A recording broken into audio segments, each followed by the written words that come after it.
How can we stay out of the weeds? I'm Joseph. This is Input English. The Input English channel provides comprehensible input for improving your English. If you're new to comprehensible input, I have a lot of videos that explain this terrific way to learn English. It's truly the modern trend in language learning. Today, I'd like to start a two-part series related to that phrase that I started out with. How do we stay out of the weeds? In this first episode, I will set the stage. There's too much material to present in one video. It would be overwhelming. So I've designed this as a 1-2 punch. So I came up with a couple of phrases right there to begin with. Setting the stage is a metaphor.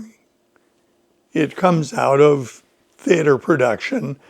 What it means is to set things up so that the story can unfold.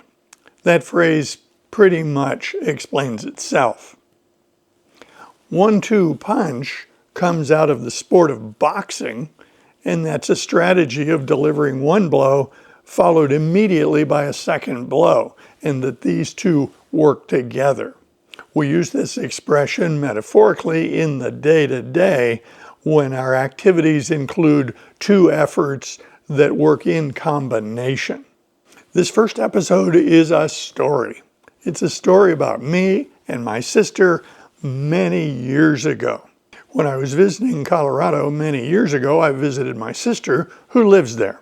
We concocted a plan to climb a 14er. So let's take a little side trip because I've introduced a term, a 14er. People are often fascinated by climbing mountains. The taller the mountain, the better. In Colorado, there are 58 mountains which are higher than 14,000 feet. If a mountain is higher than 14,000 feet, it's called a 14er. There are people who strive to climb lots and lots of 14ers. Most of these mountains cannot be climbed in a car. Most of these you have to literally climb. There are two mountains in Colorado which are over 14,000 feet, and the summit of each of these can be attained by driving a car. One of these is Pikes Peak. Pikes Peak is an interesting mountain because it's very tall and it's relatively isolated. It's not surrounded by a bunch of close neighboring mountains which are also tall. It stands out. As you're traveling toward Colorado Springs, you see Pikes Peak. It's tall and it's fairly isolated. A road was built to the top of Pikes Peak and you can drive to the top. The other road to the top of a 14er was Mount Evans. Now you might have noticed that I said was. What's that all about?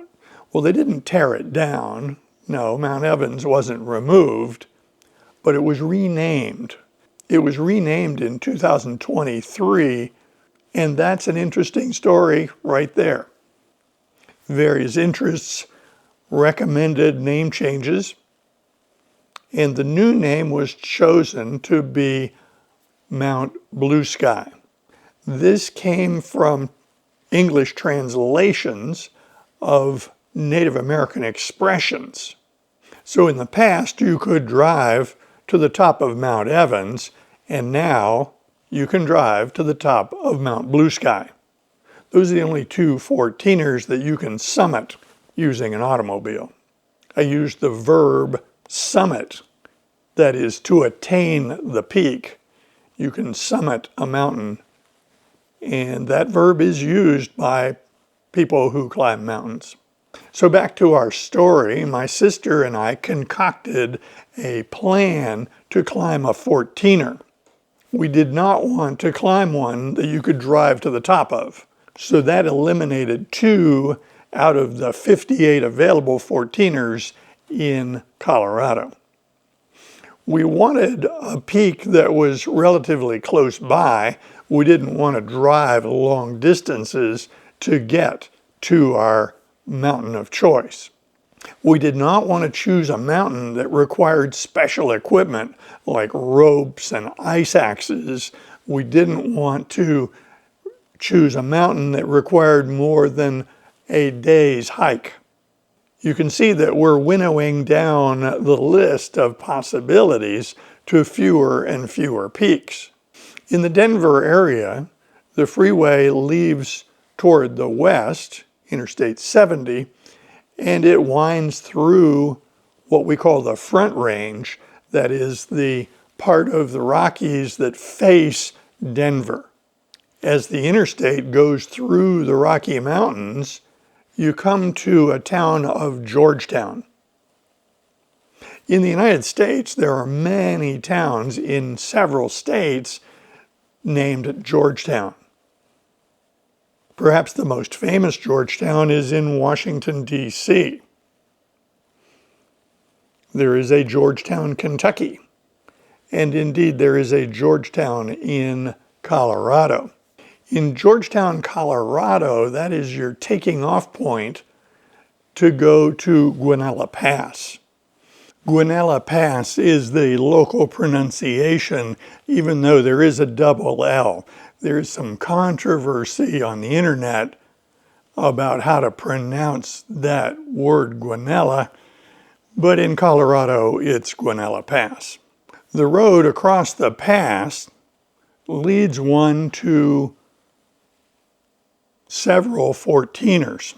As you leave Georgetown and head to the pass, you come to Mount Bierstadt. Bierstadt is on the left. There's a parking area. There are other 14ers in the area, specifically Grays and Tories. Usually people who hike these 14ers choose to hike Mount Bierstadt in one day, and then they might on a different day hike both Grays and Tories as a single long hike. You can summit both of those mountains on the same day. Next, we should talk about strategies. When you climb 14ers, you want to survive. And one of the ways that you can go to grief when you are climbing a 14er is a lightning strike. We all think in terms of lightning related to thunderstorms. But on mountaintops, lightning strikes can occur in relatively clear weather. With high peaks, the clouds as they move across the mountain ridge will pick up a charge, and that can result in a lightning strike during clear weather. Usually these lightning strikes are not early in the morning. The advice given to me climbing 14ers in Colorado was to summit at or before noon. Don't be on the summit at 2 or 3 o'clock in the afternoon, because that, as explained to me, would increase your risk of lightning strike. So knowing this, we planned our trip accordingly. We wanted to summit at or before noon. We chose to climb Bierstadt. We drove out early, found a parking place, and parked the car. From the parking area, you can see Mount Bierstadt easily, and between the parking area and the mountaintop is quite a distance. The terrain goes down and then it goes up to the mountain. Trees in this subalpine area are usually not very tall. So from the parking area, we saw trees between us and the mountain, but these were willow trees, and because of their location high in the mountains, they were relatively small. To us, they seemed like brush. In reality, they were a forest of willow trees. In many places, they were waist deep. Some places, they were head height. but they were not towering tall trees. So with our plan to climb Mount Bierstadt, we set out. We needed to get through all these willows to get to the grassy area above the tundra and then finish our hike on rocks, basically. As we entered these willow trees, the going was tough. It was hard to get through them. They were thick, they were very hard to traverse, and this part of the hike was very unpleasant. The going was slow. There's an expression. It explains itself. The going was slow. Eventually we got through all the willows, we got to the grassy area of the tundra, and then we climbed to the top of the mountain. The last several hundred feet was basically hand over hand, climbing on boulders one to another until we got to the top and took a photograph. I don't have that photograph to share with you. That was back before digital photography, and so that image is in a box someplace, and I could not for the life of me put my hands on it. We attained our goal, that is, we summited at or before noon, and soon it would be time to go down. The view from the top of Mount Bierstadt is breathtaking. In one direction, you can see what used to be called Mount Evans, now called Mount Blue Sky, across a big valley. Mount Blue Sky and Mount Bierstadt are nearly the same height. From the summit, we looked back down to our new goal, which is to return to the parking area.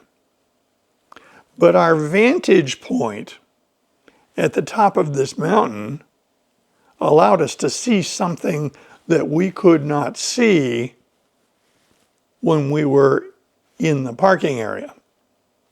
What we could see from the top of Bierstadt was a clear path down through the willows to the parking lot. You could see an easy path, a wide path, a clear path. We could see a path that would cause us no difficulty getting back to the car. With that, we left the summit and started our descent. We walked directly to the path through the willows, and we easily traversed the willows with no strife, no difficulty. We stayed out of the weeds. At this point, I have no specific goals to climb more 14ers. I have other fish to fry. But that's not to say that at some point in the future, I won't decide that it's time to climb grays and tories. It could happen. So that is how to stay out of the weeds in the context of physically being out in nature. And I showcased the contrast between being able to see a clear path and not knowing that there is a path. In the next episode, I would like to take staying out of the weeds into the context of language learning.